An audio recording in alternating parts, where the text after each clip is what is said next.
मीरपुर नाम के शहर में तेजस अपनी पत्नी नीरू के साथ रहता था। पति पत्नी दोनों ही नौकरी करते थे। एक दिन तेजस गांव अपनी माँ के पास फोन करता है। हेलो, प्रणाम माँ। जीते रहो माँ, तुम दादी बनने वाली हो। अरे वाह, ठीक है बेटा, मैं कल ही आती हूँ। जब माँ जी शहर पहुंची तो बेटे बहू ने बहुत अच्छे से स्वागत किया। लीजिए माँ जी, चाय।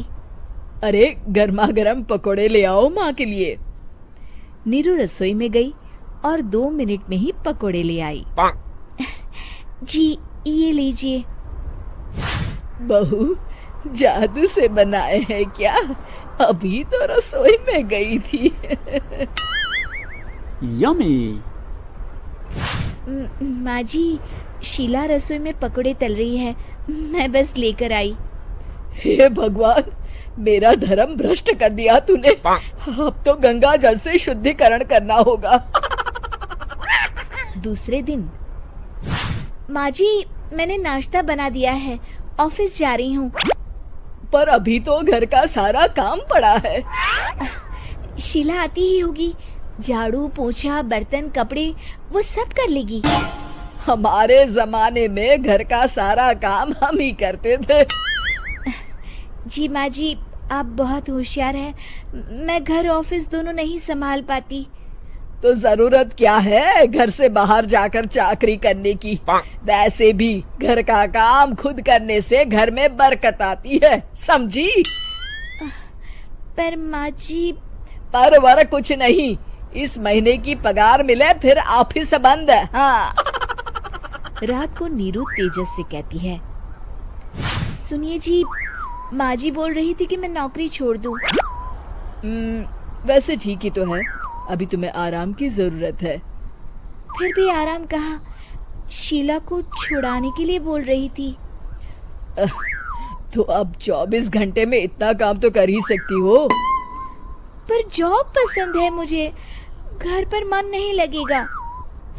अगले दिन जब दोनों ऑफिस के लिए निकल रहे थे, मेरी तो कोई कीमत ही नहीं है इस घर में। माँ जी, आजकल महंगाई बहुत है, रहन सहन भी बदल गया है, दोनों नौकरी करते हैं तभी ठीक रहता है। अच्छा, तू कहना क्या चाहती है? मेरा बेटा तुझे बिठा के खिला नहीं सकता? तू ही इस घर का खर्च चला रही है, हैं? नहीं माँ जी, मेरा वो मतलब नहीं था। मतलब खूब समझती हूँ, ये बाल धूप में सफेद नहीं किए मैंने। हाँ। अब तो ये रोज का काम हो गया था। तेजस भी रोज की झिकझिक से परेशान हो गया था। एक दिन उसने कहा, नीरू, वैसे भी तुम्हें मैटरनिटी लीव मिलने वाली है, तो अभी से ही छुट्टी ले लो। पर क्या, मेरी सैलरी अच्छी खासी है। आखिर नीरू ने रिजाइन कर दिया। जब बच्चा हुआ तो घर में सब बहुत खुश हुए। कुछ दिनों बाद तेजस फाइल देख रहा था। क्या हुआ तेजस, कुछ परेशान लग रहे हो? हाँ, वो हमारी जितनी सेविंग्स थी वो तो हॉस्पिटल में और छठी के फंक्शन में खत्म हो गई है नीरू। और अभी वैसे मंदी चल रही है तो मैं बोल रही थी कल मुन्ना को हेपेटाइटिस का टीका लगवाना है।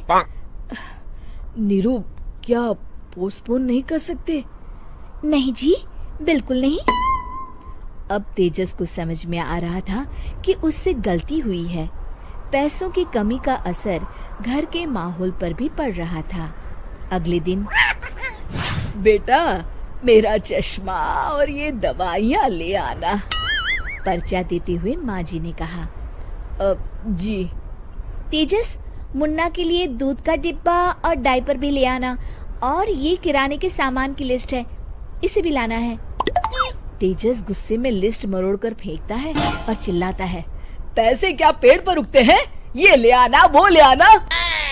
अरे पर ये जरूरत का सामान ही है। वो गुस्से में बिना कुछ कहे ऑफिस चला गया।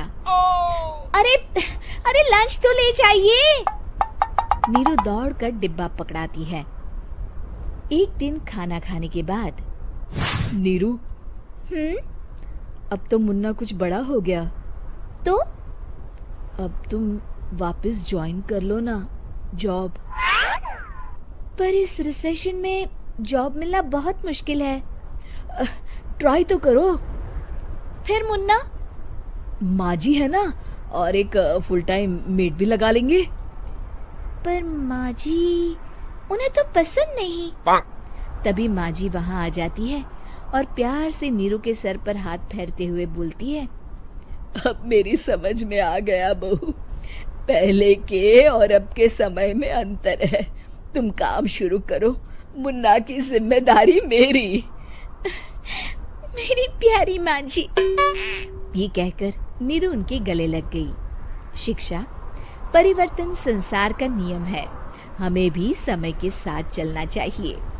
उम्मीद है कि आपको हमारी ये कहानी पसंद आई होगी।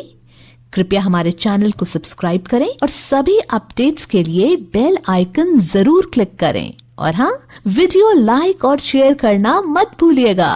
Bye bye.